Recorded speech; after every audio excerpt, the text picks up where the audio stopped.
नमस्कार, मी Veeru Badole. New Bharat today ह्या YouTube चॅनलवर तुम्हा सगळ्यांचं स्वागत आहे.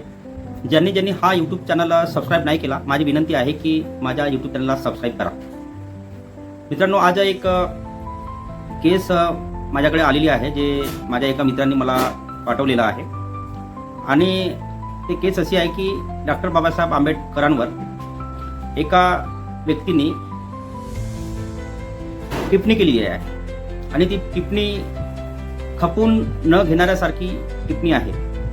तर त्यांनी फेसबुकवर जो पोस्ट केल्यानंतर रोशन भाऊ बडोले, जे सामाजिक कार्यकर्ते आहेत, त्यांनी ते पोस्ट पाहिली आणि पाहिल्यानंतर सडक अर्जुनीमध्ये काही जे सामाजिक कार्यकर्ते आहेत, जसे विदेश टेंभुर्णे, असले संवादे, रूपचंद खोब्रागडे, राजेश फुले इत्यादी लोकांशी चर्चा करून ह्या जे फेसबुक पोस्ट आहे त्या फेसबुक पोस्ट करणाऱ्या व्यक्तींवर कारवाई झाल्या पाहिजे यासाठी ते पुढे धावून आले.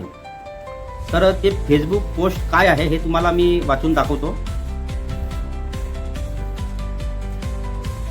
सुभाष चंद्र बोस ने 1942 को 1942 में आज़ाद हिंद फौज का गठन करके भारत की आज़ादी की कसम खाई थी.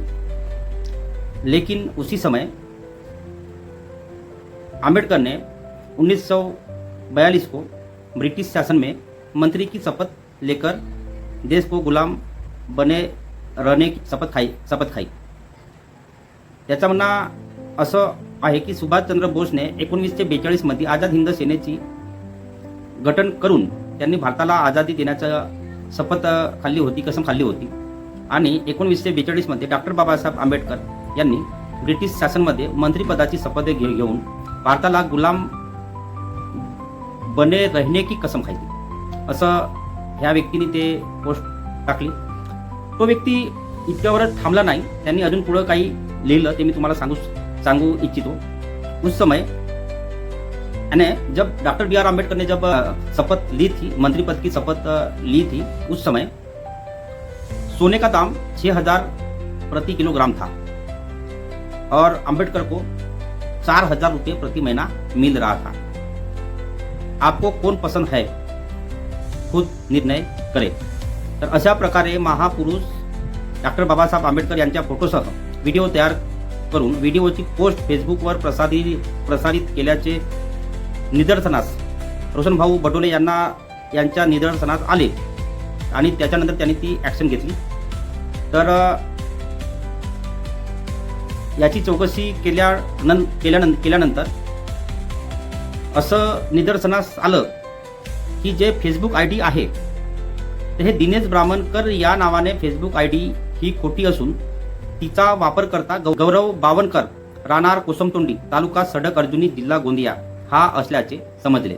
म्हणजे दिनेश ब्राह्मणकर या नावाने आयडी ओपन करून गौरव बावनकर हा जो व्यक्ती आहे हा महापुरुषांच्या बाऱ्यामध्ये गलत इन्फॉर्मेशन आणि आक्षेपार्ह पोस्ट करत होता, असं जे आहे हे निदर्शनास आलेला आहे.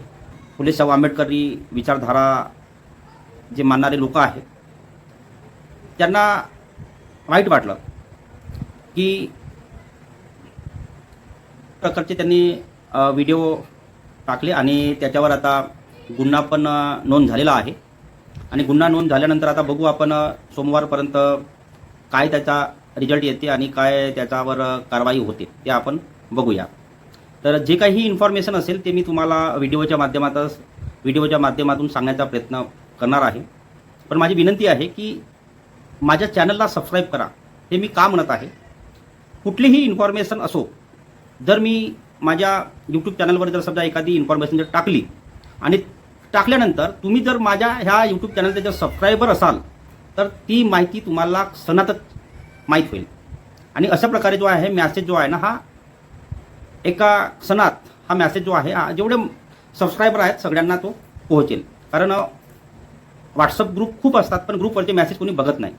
यूट्यूब जो आहे हा मोठा सोशल मीडिया आहे आणि माझा जो चॅनल आहे हा यूट्यूबवर आहे. आणि माझी विनंती आहे की माझ्या चॅनलला तुम्ही सबस्क्राईब करा. माझी विनंती आहे की आज आम्ही जेव्हा तिथं गेलो होतो तर त्यावेळेस लोक आले, पण कमी लोक आले. तर ह्या अशा गोष्टीला तुम्ही म्हणजे लाईकली घ्या, कारण हे अशा प्रकारची जे नीच सोच त्या बावनकर ह्या आडनावाच्या माणसाने जी केली आहे, तर ही अशा प्रकारे जी घटना आहे हे घडली नाही पाहिजे, त्याच्यावर कारवाई झाल्या पाहिजे. त्याच्यासाठी आपल्याला एक होणे आवश्यक आहे.